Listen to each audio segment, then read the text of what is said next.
NCC हीरक जयंती पर 131 महिला कैडेट्स को मिली कमीशन। महिला सशक्तिकरण की गूंज। ग्वालियर में एनसीसी अधिकारी प्रशिक्षण अकादमी ने अपनी हीरक जयंती के पावन अवसर पर प्री कमीशन कोर्स 112 की पासिंग आउट परेड का भव्य आयोजन किया है। इस ऐतिहासिक अवसर पर कुल 131 महिला कैडेट्स को कमीशन प्रदान किया गया, जो महिला सशक्तिकरण की दिशा में एक उल्लेखनीय उपलब्धि है। कार्यक्रम के मुख्य अतिथि दक्षिणी कमान के general officer commanding lieutenant general Dheeraj Seth ने परेड का निरीक्षण करते हुए कहा कि आज इस परेड का हिस्सा बनना मेरे लिए गर्व और सौभाग्य की बात है। जहां आजादी के समय एनसीसी में मात्र 20,000 कैडेट्स थे, वहीं आज ये संख्या बढ़कर 20 लाख हो चुकी है और ये निरंतर बढ़ती रहेगी। उन्होंने कहा है कि राष्ट्रीय एकीकरण और सामाजिक समरसता में एनसीसी की भूमिका अद्वितीय है। उन्होंने महिला कैडेट्स की मजबूत उपस्थिति को सशक्त भारत का प्रतीक बताया और कहा कि आज हमने महिला सशक्तिकरण का जीवंत उदाहरण देखा है। लेफ्टिनेंट जनरल सेठ ने एनसीसी कैडेट्स प्रशिक्षण अधिकारियों यानी कि एएनओ और नागरिक सैनिकों की प्रतिबद्धता की सराहना करते हुए कहा कि इनकी सामूहिक भूमिका देश के युवा वर्ग को अनुशासन, नेतृत्व और सेवा भावना से ओतप्रोत करने में अहम योगदान दे रही है। अंत में उन्होंने ये भी संकेत दिया कि महिला कैडेट्स की बढ़ती संख्या को देखते हुए एनसीसी की एक नई अधिकारी प्रशिक्षण अकादमी की स्थापना अथवा मौजूदा संस्थान को और अधिक सक्षम बनाना अब समय की आवश्यकता है। ये आयोजन केवल एक परेड नहीं था, बल्कि ये महिला नेतृत्व, राष्ट्र सेवा और युवा ऊर्जा का एक प्रेरणादायक संगम भी था।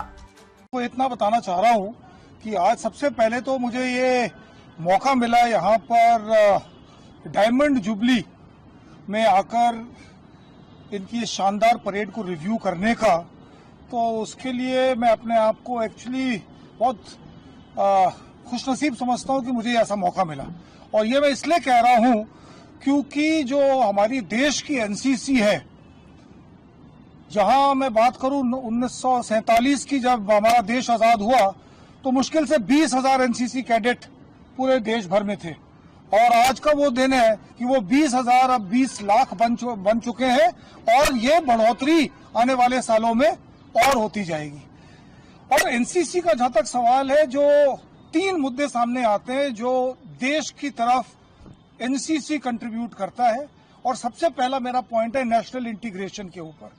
और जहां तक नेशनल इंटीग्रेशन का सवाल है, आज सबसे मुझे खुशी इस बात की हुई, जब पिपिंग सेरेमनी हो रही थी तो 2 जो एएनओस थे जिनको मैंने पिप किया, एक लद्दाख तुर्तुक से थी और दूसरी मिनिकॉय आइलैंड जो कि मेरे ख्याल से हमारे देश का सबसे सदर्न मोस्ट टिप है। तो जिस प्रकार से नॉर्थ से लेकर साउथ और वेस्ट से लेकर ईस्ट चारों तरफ एनसीसी का जो फैलाव है, वो जिस प्रकार की नेशनल इंटीग्रेशन देश को दे सकता है, उसका कोई मुकाबला नहीं है। तो पहला तो वो पॉइंट है। और दूसरा जहां तक सवाल है जो आज यहाँ पर देखा गया है, वो है नारी सशक्तिकरण या नारी शक्ति का जो बढ़ाव, और वो भी इसी किस्म के फिगर्स हैं। जब शुरुआत मैंने सुना है, जब यहाँ 65 में हुई थी तो मुश्किल से 40 से 50 एएनओस विमेन कैडेट होते थे, और आज वही परेड में 130 से 150। सो जिस प्रकार से विमेन एम्पावरमेंट को एनसीसी बढ़ावा दे रहा है, वो एक दूसरा मुद्दा उठता है सामने।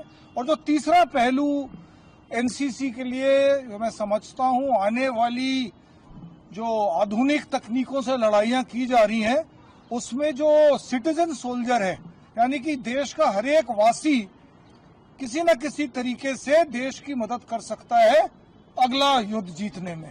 और मेरा मानना है कि एनसीसी के जो, चाहे वो कैडेट हो, चाहे वो एएनओस हो जो कैडेट्स की ट्रेनिंग कर रहे हैं, इनका एक बहुत महत्वपूर्ण स्थान है। तो अगर हम तीनों चीजों को एक साथ मान के चलें, तो मैं समझता हूं ये जो हमारी ट्रेनिंग एकेडमीज एनसीसी की हैं, एनसीसी करीबन मेरा लगभग 12 से 15,000 के बीच में इंस्टीट्यूशंस पूरे देश भर में फैले हुए हैं, तो उन्होंने इस प्रकार से ओवरऑल इम्पैक्ट जो है उसकी मेरा मानना है तुलना नहीं की जा सकती। और आखिर में मैं सिर्फ यही कहना चाहूंगा, आज की परेड देखकर ऐसा लगता नहीं कि ये जो एएनओस थे, मुश्किल से 60-70 दिन की ट्रेनिंग के पश्चात इस आलीशान तरीके से जिस प्रकार से उन्होंने ड्रिल दर्शाई है, मेरा मानना है आगे चल के इसी प्रकार से जो यूनिटी और डिसिप्लिन जो एनसीसी का मोटो है उसके ऊपर खरे उतरेंगे। Thank you. यहाँ 131 आज पास आउट हुए, जो आज एएनओ बने 131 थे। सर क्या कोई दूसरी भी ओटीए? हाँ, एक ओटीए कामटी में भी है, जहाँ पर महिला विंग में तो मेरे ख्याल से एक ही ओटीए है जो यहाँ पर है। और प्लान आगे की योजना कहीं और भी? मेरा जरूर मानना है इसी प्रकार से जो ये बढ़ोतरी होती रही तो निहायत जरूरी हो जाएगा कि एक और ओटीए विमेन के लिए खड़ी की जाए या इसी में स्ट्रेंथ की